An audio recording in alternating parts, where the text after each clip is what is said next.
Viewers, we're open. So, we'll start with an opening prayer. Heavenly Father, grant that we who would seek to serve you may have the wisdom of your Spirit, the guiding of your hand, and the grace to serve together for the prosperity of our city. Through Jesus Christ, our Lord. Amen. Amen. Let's go for the national anthem. Just one verse. Australians, oh, let us rejoice, for we are one and free.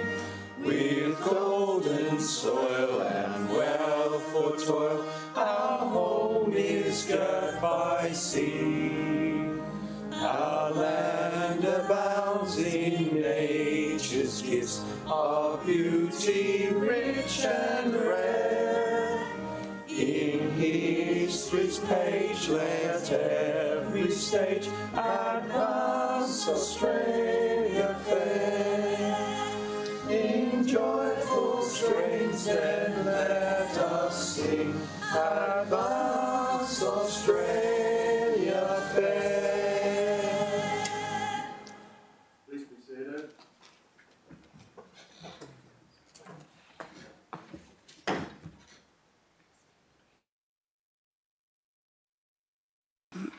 Attendance and apologies. Councillor, I move that the apology from Councillor Peter Young be accepted. Second to Councillor Tozer. Put the motion to you. All in favour, show of hands. Against, motion carried. No leave of absence granted. So I'll put nil next to that and we'll move on to conflict of interest of declarations. Is there any? Councillor Gates. Thanks, Mr Mayor. I have two conflict declarations to make and a couple of matters that I wish to put before the Council. One of the applicants, Mr Mayor, Mr Colin Baker, is a consultant to Mulfa Sanctuary Cove, and I'm a beneficiary of Harchelma Proprietary Limited and Harry Sav Proprietary Limited, operating as the sanctuary, primarily at Sanctuary Cove, as the Gates Family Trust. My son is a business partner of Mulfa Sanctuary Cove that engages Mr Baker as a consultant. I've had legal consult with General Counsel and been advised that this is not a prescribed conflict and it's up to me whether I make a declarable conflict of interest declaration, which I would like to do. I'm seeking to remain in the room, Mr Mayor, because I don't know Mr Baker. I've never discussed this matter with anybody, my son nor anyone else. I don't perceive that there is any possible benefit nor disadvantage to any party by my participation in considering Mr Baker's application. Okay. Councillor Hamill. Mr Mayor, I'd be prepared to move a procedural motion that Councillor Gates' conflict is remote and minor and that the public interest is better served by her participation in the decision.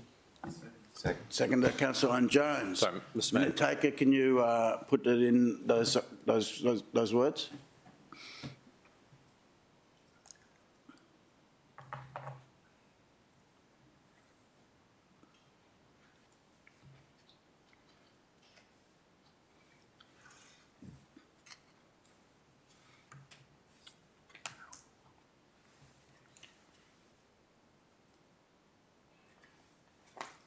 Good enough?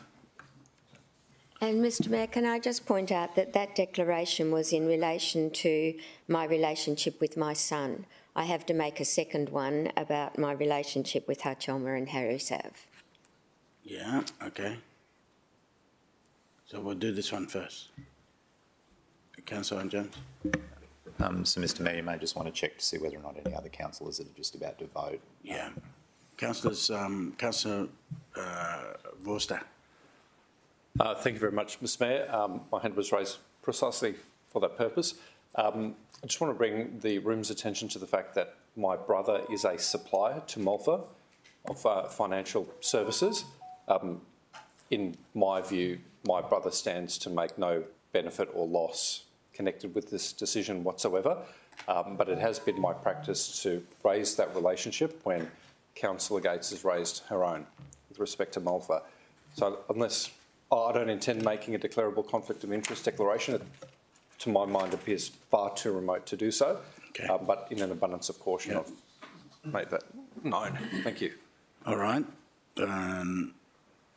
Councillors, anyone want to speak against the motion? Put the motion to you, or in favour, show of hands. Against? You have division. Yeah. What happened to Alicia? Swaney. Well, Nick. oh, you can call it. Go me first, so I can put my hand down. Hamill, Councillor Owen Jones, Councillor Gates, Councillor Patterson. No, not me. Oh, No. sorry, not Gates, sorry. Okay. Councillor Bain-Lovston, Councillor Lacaster, Councillor Tozer, Councillor Taylor, Councillor Vorster, Councillor Young, Councillor McDonald and Councillor O'Neill. Against? Motion carried. Councillor Gates did not vote. Back to Councillor Gates.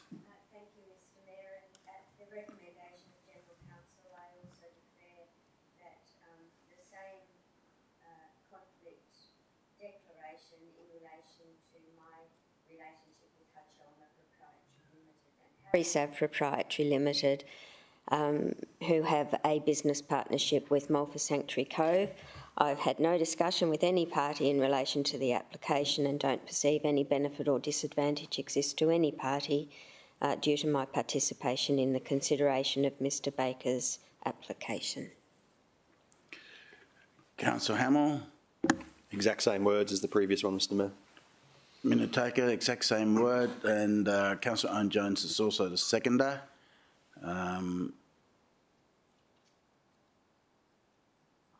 Anyone want to speak against? Put the motion to you, or in favour, show of hands. Councillor Tate, Councillor Hamill, Councillor Owen Jones, Councillor Patterson, Councillor Bain-Lovston, Councillor Lacaster, Councillor Tozer, Councillor Taylor, Councillor Voister, Councillor Young, Councillor McDonald and Councillor O'Neill. Against? Motion carried. Councillor Gates did not vote. Councillor Gates? Mr Mayor, I also need to inform the council that two of the candidates, Mr Purcell and Mr Brooker, were both candidates at the 2020 election. And although Mr Brooker withdrew prior to the election from the Division 1 contest, he then supported Mr Purcell's campaign for Division 3. I wanted to let the council know that Mr Purcell was a candidate against me in 2020. I have absolutely no animosity towards either of the gentlemen, and I've considered both applications on their merit, and I can most definitely make an unbiased decision in the public interest, so I don't intend making any further declaration. Thank you for letting us know. Question, Councillor Vorster. Thank you very much, Mr Mayor. It seems to be a bit of a Gates-Forster tag team today. Just with respect to elections, I just want to draw the room's attention to the fact that I did support the electoral campaign for the outgoing councillor, Councillor Caldwell, and at that election, Councillor Caldwell did compete against Mr Brooker and Mrs Sandra Roach. I don't hold any animosity to people sort of participating in our political process. It's a democracy and I welcome that. I too have no animosity whatsoever, but did want to bring that to the attention of the room in case others felt that there may be a perception issue to manage. Thank you. Thank you. Councillor Patterson. Thank you, Mr Mayor. Like Councillor Vorster, I supported Councillor Caldwell at that election, so have the similar consideration. I don't believe that there needs to be a declarable interest. All right. Well, I kind of like Cameron myself. Supported him, but I've got no idea who ran against him. We should say hello to Cameron if he's watching, Mr Mayor. No, he's busy in Parliament. Councillor Gates, back to you. Okay, this is my final time, Mr Mayor.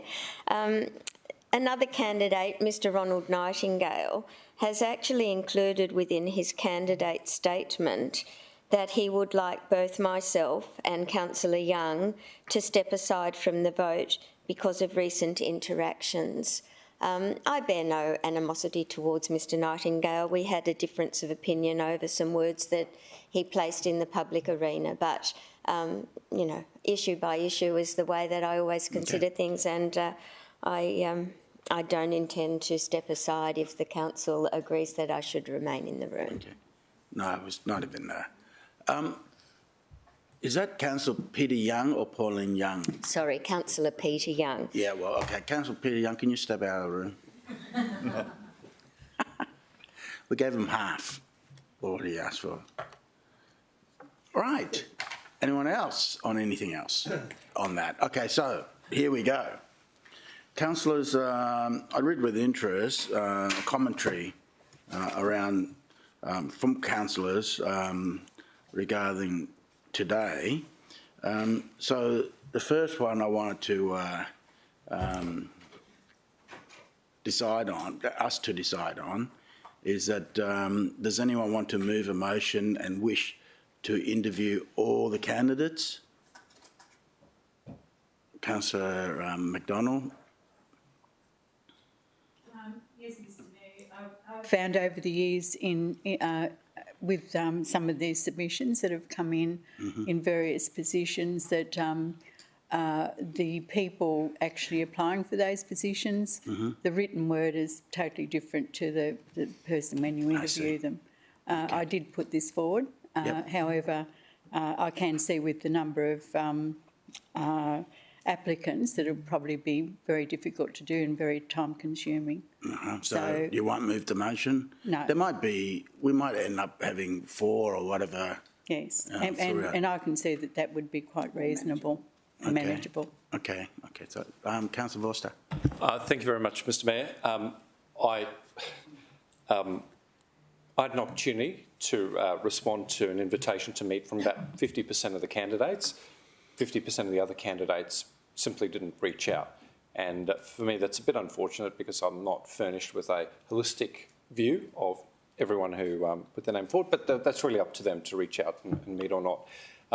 Instinctively, I would like the opportunity to meet these people because I think culture and good cultural fit is as important as a CV. That being said, I do acknowledge just how long this list is. And I do note that there are some applicants who haven't submitted all of the necessary information, for example. So my question to you, Mr Mayor, is do you think we will arrive at a process where we have a short list and then can reconsider this issue? Or are we settling on the issue of presentations altogether now? All right, so let me deal with the first bit, and then councillors, we won't interview everybody, okay? So we'll just put that aside, like that's a, don't need to put it to the vote unless there's somebody else. No, okay, so we'll do that. Now, the next bit is that I'll come back to that. The next bit is regarding non-conforming nomination. First question I'll ask the CEO. Mr CEO, is there any non-conforming candidates? Mr Mayor, yes. So consistent with what is in the papers, there was one non-conforming candidate, Ms Dew, and the details around why she's non-conforming are consistent with what's in the paper. I've also got the manager of my office who coordinated the work, Ms Moore, here to answer any questions if councillors have any. Okay, Councillor Vorster. Thank you very much, Mr Mayor. I just draw your attention to page 7, which is a confidential attachment. And you will see that there are in fact 2 candidates with an asterisk after their name. Okay, and that how about I deal with the first asterisk, Ms Dew now, and then I'll come back to the second asterisk. Is that okay? Yeah, no, I just wanted clarity as to whether there was one non-conforming nomination or 2. Mr CEO. Okay, so in relation to the second, noting that it is confidential paper, yes. In relation to the second asterisk, really that came down to my view as the CEO, that whilst many people might have a view of what a CV is, that individual's decided that's what he considers to be a CV, so we've taken it as read, and councillors in reviewing the documentation that everyone was provided with the opportunity to provide a CV. That's the version of the CV that individual provided. If that makes sense? Councillor Vorster.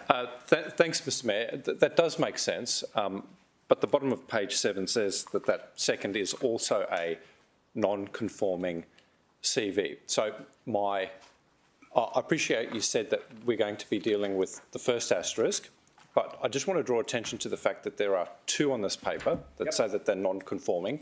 So if a form of words that we place on the screen deals with non-conforming nominations, we might end up ensnaring both.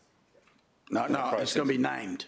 Okay. So the first one, it's like, as advised by, like, how I would do it is that the council receive, well, a motion would be, does not receive a non-conforming nomination from that particular person for consideration. I just want to make sure we had a... And then once I've dealt with that, the second asterisk, I'll go, well, we'll deal with that whether they stay or they go. Excellent. I just wouldn't want there to be unintended consequences. So no, I appreciate that, and I intend to have unintended consequences.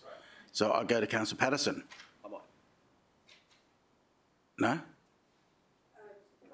Mr Mayor, sorry, I still need a bit of clarity.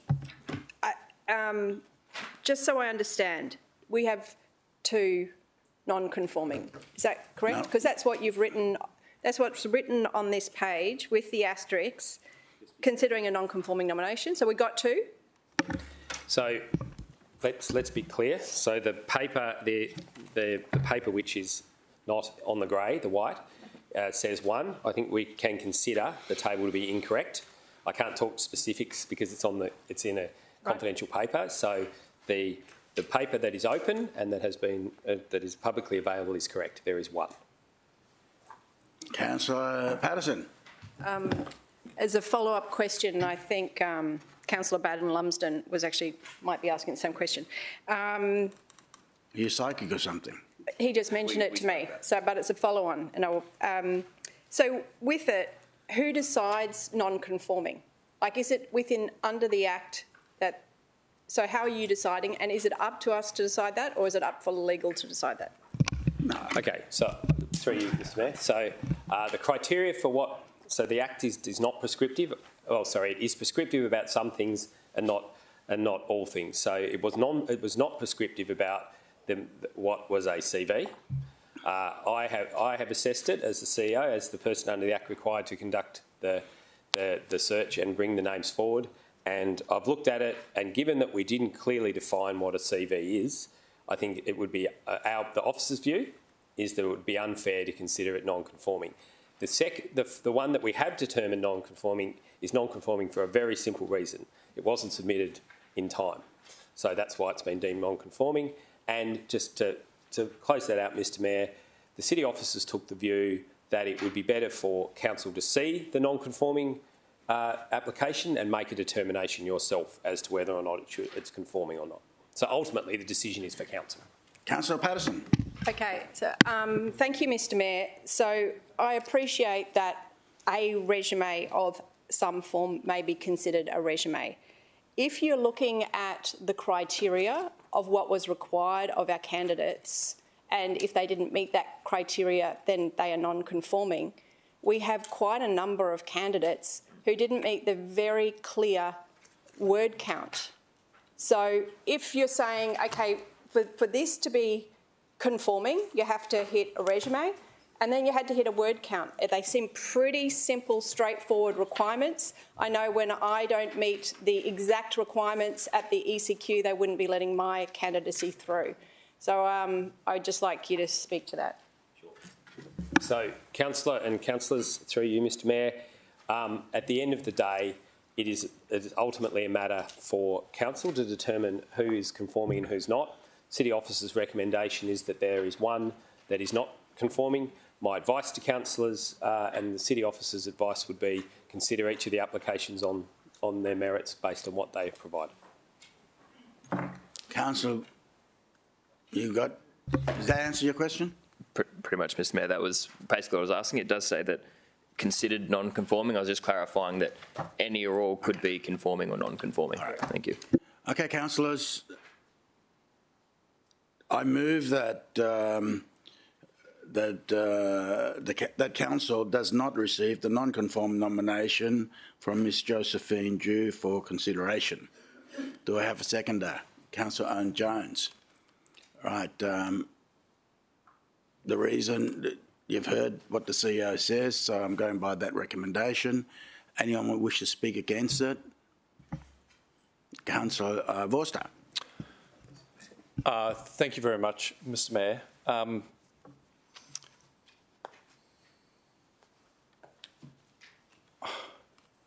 I think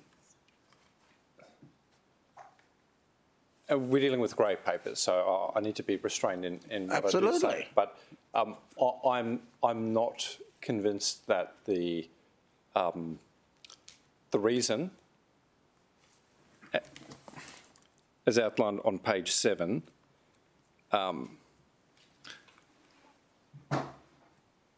rests on the shoulders of the nominee.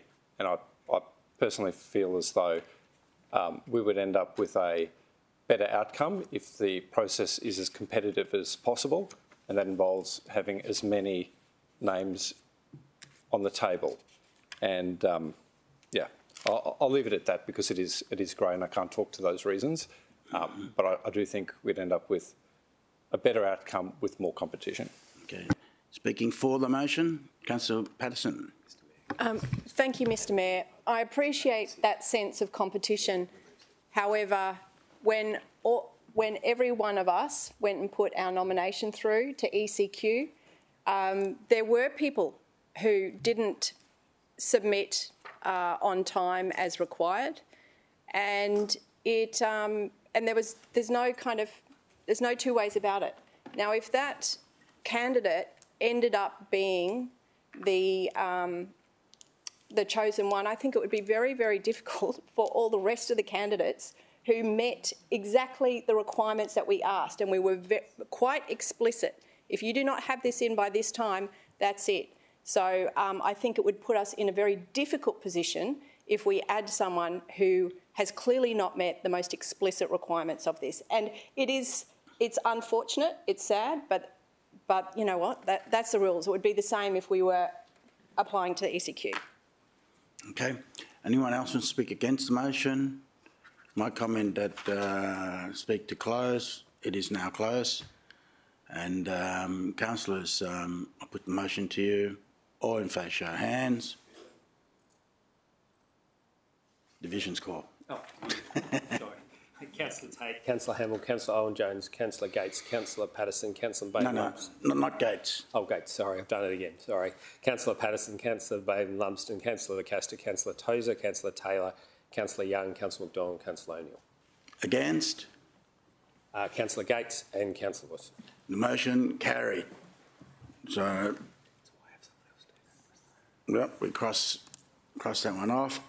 The other one that was in the grey paper, councillors, as the CEO says, that his view that it was initially he thought, well, it's not a CV, but there's no real definition for a CV. So my attitude on that, I'm not going to move a motion to strike out that person, the second asterisk one, and leave him on the list for consideration. If then one has a different view, they're welcome to make a motion. Good. All right, we go to the next chapter.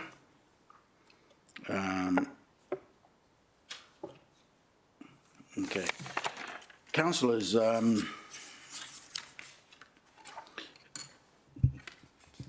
as our usual consideration when there are multiple applicants, whether it's CEO, Australia Days Award and all that, you know that I go to you with one vote, straw poll, and if out of that, the balance of that list is no support, and we look at that, they're the ones that I say to you gets deleted, so that that the list comes down relatively quickly. If the person, one person has zero support at all, then there's no need. We can trim the list down, and then keep doing that until there is a group of people there, and then we'll take a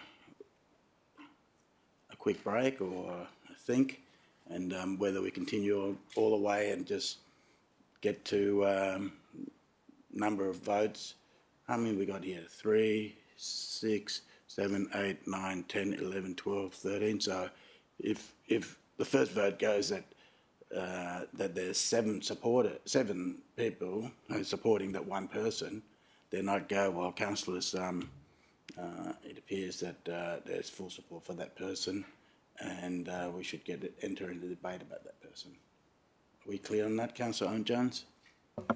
So, Mr Mayor, because we don't actually have any ground rules in regards to what we're doing today other than the brief words in the Local Government Act and our meeting rules, and we're meeting in open session because we, I believe, aren't able to go to closed. And you've suggested that we're going to have 1 vote each, and in the event that there is 7 people voting for 1 person, and there's, say, a second candidate that's collected the balance of the vote, so we're then going to debate about the merits of either of those? Mm-hmm. Yes.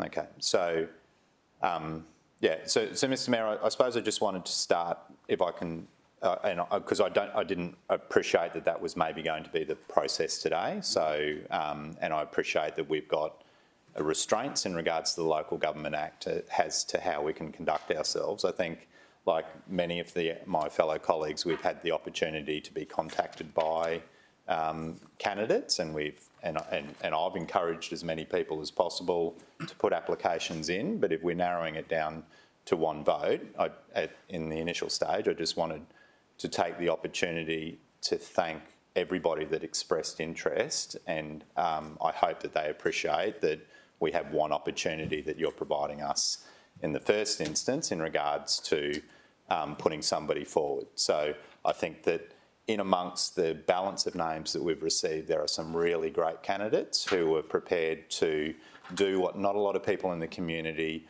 are prepared to do, and that is represent their community. So we're at a very pointy end of the conversation where we have to choose, from what you've said, 1 person in the initial round. So I just wanted to make it very clear that when I vote for 1 person, I really, really don't want to have any of the other people that I've encouraged to be a temporary councillor to be discouraged by that. So, and likewise, one of those applicants is somebody that I worked with for 4 years in Margaret Grumman. So I just wanted to put that on the record that, so whilst I will be putting my hand up for 1 person, I'm really impressed by the quality of people that came forward today. Yeah. I think you echo everybody's feeling on that eloquently, and appreciate that. So we'll get going. Councillor Patterson. Mr Mayor, I was wondering if you would consider that we would do it where we vote 3 times. No. No. Okay. All right, councillors. You got your pencils ready? Yep. All right, I'll go from my left, Division 1. Councillor Hamill, who? Shelley Curtis, Mr Mayor. Okay. Councillor Owen-Jones? Shelley Curtis, okay. Councillor Gates? Curtis, Mr Mayor. 3, okay. Councillor Patterson? Shelley Curtis, Mr Mayor. Councillor Balance-Lumpton? Mr Mayor, Shelley Curtis. Okay. Councillor Lacastre? Mr Mayor, this is a difficult one because I've got 2 here. All right, you can have 2. No, only kidding. Only kidding. Shelley Curtis, Mr Mayor. Okay. Yes, Mr Mayor. Shelley Curtis, okay. Shelley Curtis. In the Councillor interest, Borsa. yep. Just a name, that's all I want. The name is Shelley Curtis. Okay, thank you. Thank you, Mr Mayor. Shelley Curtis. Okay. Mr Mayor, Margaret Grumman? Shelley Curtis. Thanks, Mr Mayor. Shelley Curtis? Okay. Should I abstain? Yes. I'm in the same quandary as you, Councillor Lacastra, but I say, reading it through, let's just check my ticks. Just one name, Mr Mayor. Just one name, okay. Shelley Curtis it is. So by that, the processes all are eliminated except for Shelley Curtis. We right? Or should we put, I think that's good enough. Okay, so therefore, councillors, I move that in accordance with section 166B brackets 2 of the Local Government Act 2009, that Shelley Curtis be appointed to the vacated role of councillor, Division 4, until the next quadrennial local government election. And 2, that as soon as practicable, in accordance with section 254, Local Government Act Regulation 2012, the Chief Executive Officer takes the declaration of the office. Councillor Owen Jones. Mr Mayor, I'm happy to second it and happy to speak to it. Okay, second. I afford you to speak on it. Thank you, Mr Mayor. I'm going to just speak from my perspective because I can't speak on behalf of my colleagues, but I think it's been a somewhat difficult process that we've been put through, and I think that one of the positive outcomes that may come from today is if the Minister for Local Government could observe the difficult position that he's placed, or the Act has placed elected representatives in regards to both, one, encouraging that we make good decisions, and 2, that we encourage as many good people as possible to be involved in representing their community through the local government process. I think that there's probably some improvements that we could have had in the way that this process has been able to be undertaken, but we are constrained by the advice that we've received from Council in regards to how to comply with the Local Government Act. So I'm really pleased that Shelley Curtis has been appointed as a temporary councillor to fill the position that Councillor Caldwell carried, and they're pretty big shoes that she has to fill. But her local federal representative hopefully will be able to provide her with as much help as possible. But I just don't want any of the other candidates that were brave enough to put their name forward to be disheartened by what they may have seen today, because I think that it's a real honour to represent people as councillors, and I would really, really like to encourage anybody that was brave enough to put their name forward for a temporary position to make sure that they're in the mix for the 16th of March 2024. Well said.